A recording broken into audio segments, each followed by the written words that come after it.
Welcome to the BVTV Network, coming to you from the UK studios of BizVision. I'm your host, Malcolm Gallagher. Now, this is episode 2 in this BVTV Trilogy with dynamic recruitment firm Normine-Lombard. Hello again, Amanda Normine. Hi, Malcolm. Good to see you again.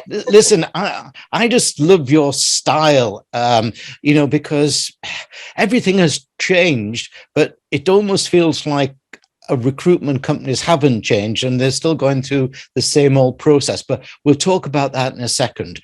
Amanda, I think there's been a significant switch around as to who is in the driving seat in a recruitment interview. Now, in the past, it would be the recruiting company picking and choosing, but now I suggest that it's more the potential employee that has the upper hand. I know that's certainly true in the hospitality sector, where people are begging for people to apply for jobs. So if I'm a little right about that, what do employees look for today in a potential employer?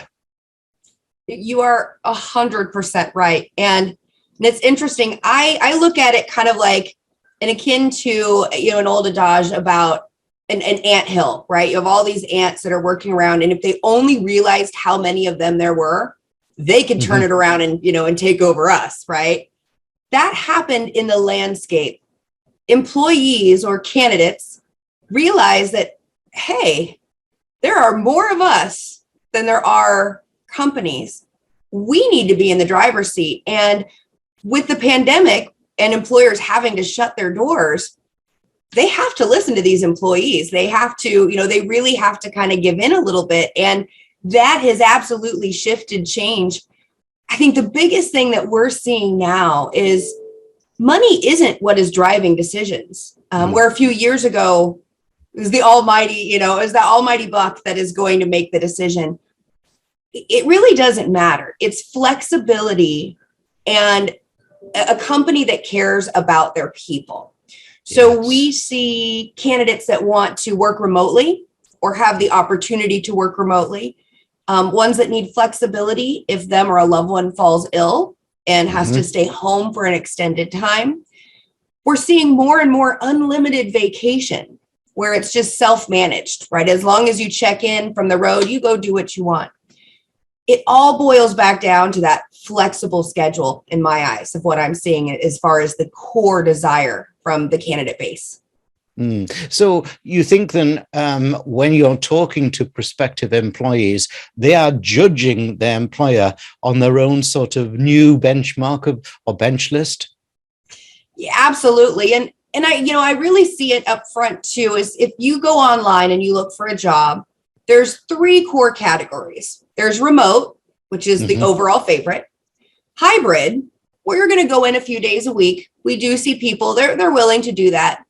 And then there's full in office. Those jobs are hard to fill. And especially if it's a job that doesn't really need you to be there, right? If you are in hospitality, you're a hostess, you're a waitress, you got to be there, right? That's a no-brainer. If you're a director of sales for a consumer products company, do you really need to be there? No. And so we're having to justify the need for physical presence. And if it's not really justifiable, that's where they want something else, right? They're going to want more money, more back end that's going to make up for that. Where it's before, remote wasn't really a big thing. And now almost every job we work is remote. Now, funny enough, I've been talking to a lot of people who are in the job market, applying for jobs and everything like that across the time we've been here at BVTV. And many of them are saying now, though, that they've got a little bit of a hidden agenda. And one of the things that they want to find out about a potential employer is, can they trust them? Can they trust them? Because as you well know, sometimes job adverts, I'm not saying yours are, but sometimes job adverts are more an advert for the business than an advert for an employee. And people are starting to think, is there a bit too much marketing speak, for example, in here? Am I going to be trusted? Because that's something that seems to have gone out of the window, doesn't it, in the last couple of years? You know, it's nice for us because my firm specializes in going past the job posting and having conversations. If you're not doing that, though, you are struggling because people they don't want to work for a company or brand. They want to work for a group of people that feel like family. And it's coming down to cultural values, right? Especially like the division of vaccination, for example. People want to know that it doesn't matter what my company believes. I can still be my own person and have my own belief, and it's going to be okay. And when a lot of people lost their jobs because they made a medical choice, it really created distrust between employees and employers because medical choice was never something that was something we thought would impact employment. And so I think that was like the greatest break in where people thought, oh my gosh, I'm being judged on something that has nothing to do with my performance or what I bring to the table. What else are they going to judge me for? What else is to come in the future? Yes, yeah. What it said, I always like that expression. People don't quit a company; they quit the boss, don't they? Yes, they do. And it's so often when we talk to people and say, what is your motivation for leaving? We rarely hear not enough money, don't like my job. A lot of people tell us, I love my job. I love what I do.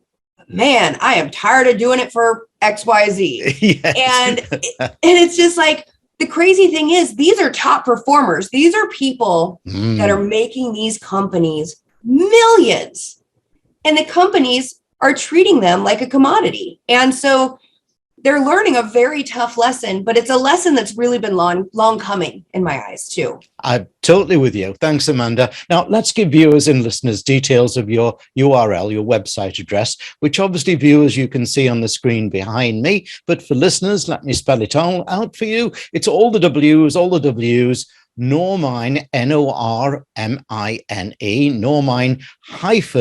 Normine-Lombard, Lombard, Normine-Lombard.com. Now, go there.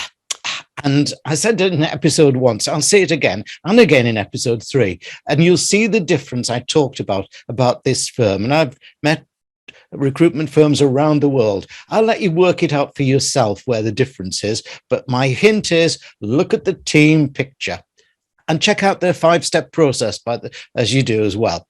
In episode 3, I want to get into the whole subject of how a company can attract the right talent it needs, especially with the new generation, such as Generation Z coming into the workplace. So, Amanda, are you up for that? I am.